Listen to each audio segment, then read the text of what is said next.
Turbulent Times at 30,000 feet. It was supposed to be a smooth flight from Los Angeles to New York, but things were about to take a turn for the downright hilarious and messy. Linda was standing at the bathroom door, her face a portrait of desperation. The sign read "Occupied," and it had been 13 minutes since she saw the last light of day. Her stomach churned like a washing machine, and she was convinced that if she didn't get in there soon, she would be wearing more than just her light-colored shorts. She glanced over at Randy, the flight attendant, who was serving drinks a few rows back. With a frantic wave, she motioned him over. "Randy, I'm about to mess myself. This is an emergency." Randy, ever the professional, nodded sympathetically. "You can use the first-class bathroom. Just head up there." Linda desperately shifted her weight from one leg to the other, cheeks clenched tight, and began her slow march up the aisle. With every step, she let out little puffs of gas, hoping against hope that the passengers around her wouldn't notice. Unfortunately, Tony, sitting 2 rows down, was about to have the worst allergic reaction of his life. He felt a sneeze building, and just as he was about to unleash it, he inhaled deeply, right into the foul-smelling cloud that Linda had inadvertently released.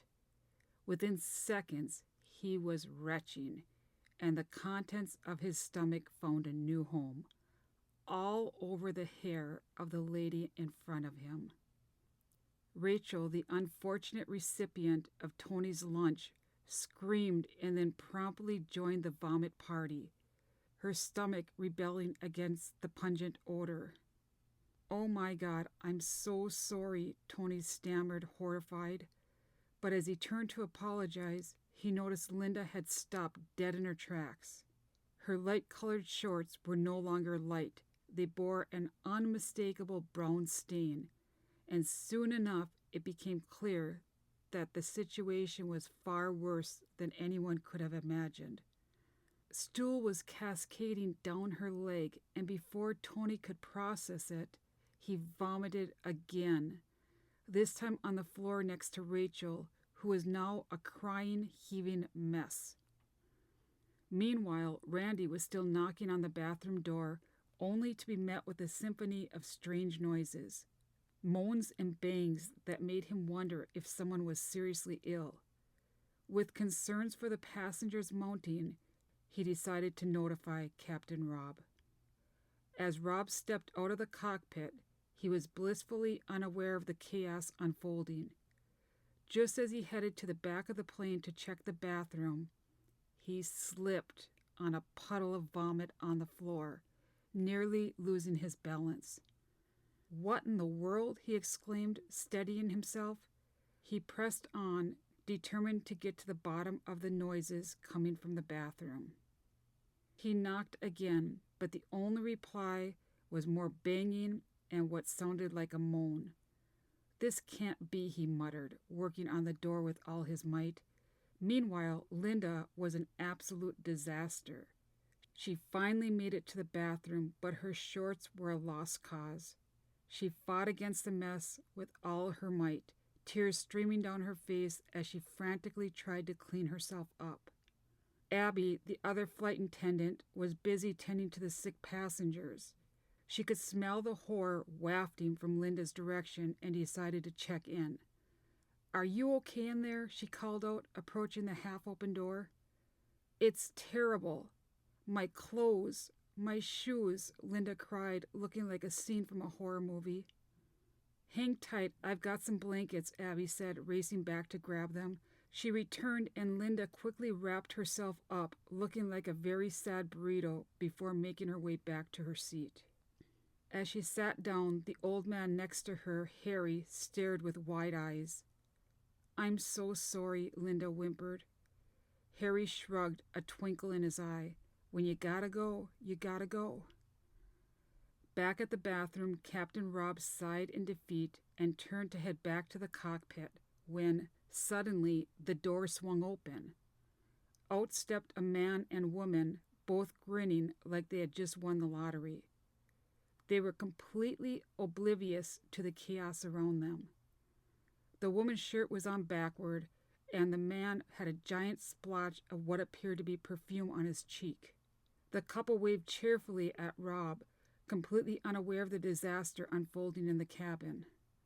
As they stumbled into the aisle, Rob raised an eyebrow and muttered sarcastically, "Our ETA is less than an hour, folks. You couldn't wait?" The cabin erupted in applause, mistaking their joyful exit as a triumph of the captain's door-opening skills. As they walked past, the couple's friends in the aisle handed them a $100 bill, signing to them, "I never thought you'd have the guts to join the club." The couple beamed, thinking they were being congratulated for their bathroom bravery, blissfully unaware of the vomit and chaos that surrounded them. Instead, they began to spray the perfume again, filling the cabin with an overpowering floral scent that clashed horrifically with the lingering odor of sickness. Captain Rob, now thoroughly confused, made his way back to the cockpit, only to be met with the overwhelming smell of something that could only be described as rancid.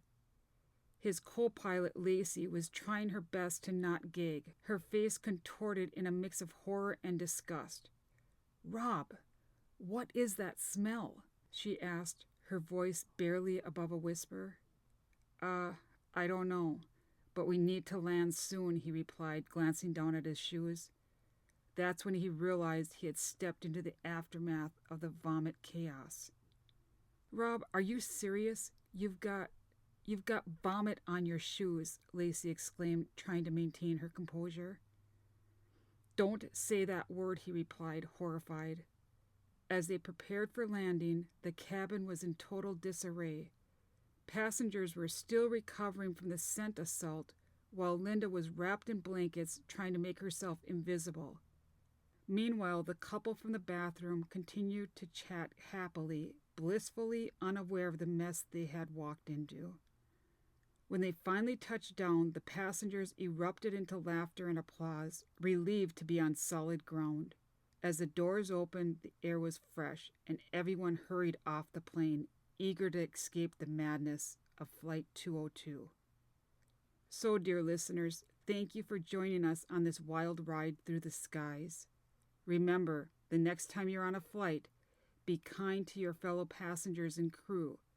You never know when a bathroom emergency might turn into an unforgettable adventure or a comedy of errors.